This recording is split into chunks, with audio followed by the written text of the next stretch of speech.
بصرہ کے شہر میں گلیوں کے درمیان ایک سادہ مگر صاف ستھرا مٹی کا مکان تھا۔ یہ چھوٹا سا گھر خدیجہ اور ان کی 3 بیٹیوں کا تھا، جن کے نام تھے فاطمہ، یاسمین اور ثنا۔ فاطمہ جو سب سے بڑی تھی، وہ سب سے سمجھدار اور سوجھ بوجھ کر بولنے والی لڑکی تھی۔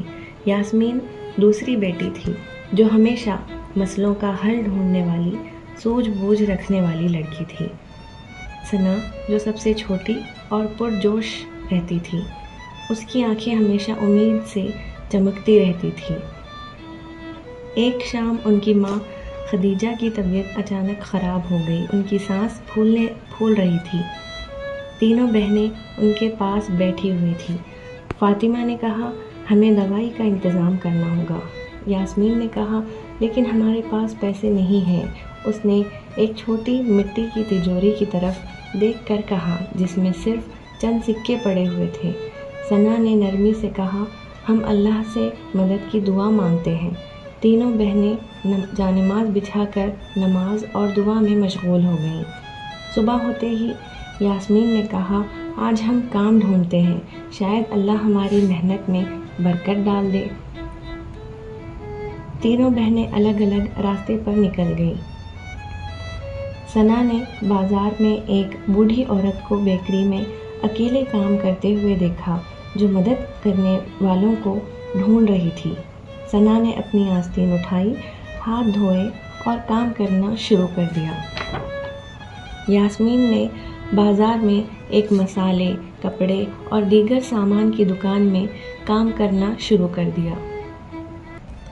فاطمہ جو سب سے بڑی تھی، ایک درزی کی دکان پر بٹن لگانے اور سلائی لگانے کا کام کرنے لگی۔ شام تک تینوں بہنوں نے کچھ سکے کما لیے، لیکن ابھی بھی ان کی ماں خدیجہ کی دوائی کے لیے وہ پیسے کافی نہیں تھے۔ تینوں تھکی ہوئی مگر امید سے بھری ہوئی اپنے گھر واپس لوٹ گئیں۔ جیسے ہی وہ گھر کے قریب پہنچی، انہوں نے دیکھا کہ ایک بوڑھا شخص ان کے گھر کے باہر ایک پتلی سی چادر اوڑھ کر بیٹھا ہوا ہے۔ وہ بے حد کمزور نظر آ رہا تھا۔ اس نے ہلکی سی لرزتی ہوئی آواز میں کہا، خدیجہ کی بیٹیوں، مجھے کئی دنوں سے کچھ کھانے کو نہیں ملا، کیا تم مجھے کچھ کھانے کو دے سکتی ہو؟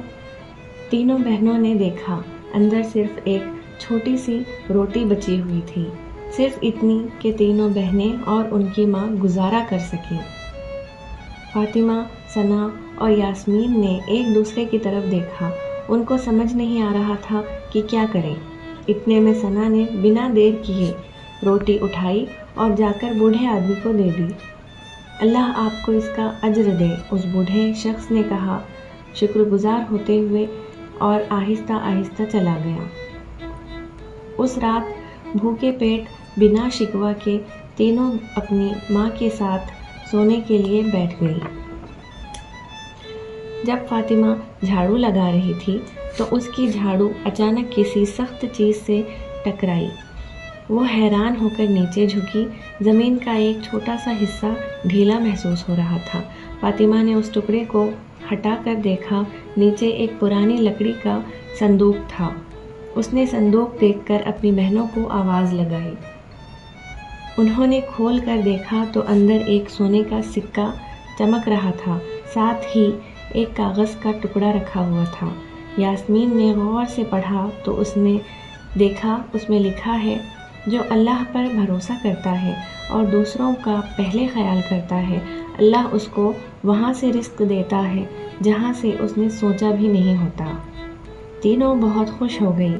یاسمین نے کہا، جیسے خدا نے ہمیں روٹی بوڑھے آدمی کو دے دینے کا انعام دیا ہو۔ تینوں نے اپنی ماں کو بتایا، سب شکر کرنے لگی۔ اگلے دن تینوں نے سکے سے دوائی کا انتظام کر لیا۔ ان کی ماں کی طبیعت بہتر ہونے لگی۔ اس کہانی سے یہ سبق ملتا ہے کہ اللہ ہمیشہ ان کے ساتھ ہے جو ایماندار ہو، صبر کرے اور رحمت کے راستے پر چلتا ہو۔ اللہ حافظ۔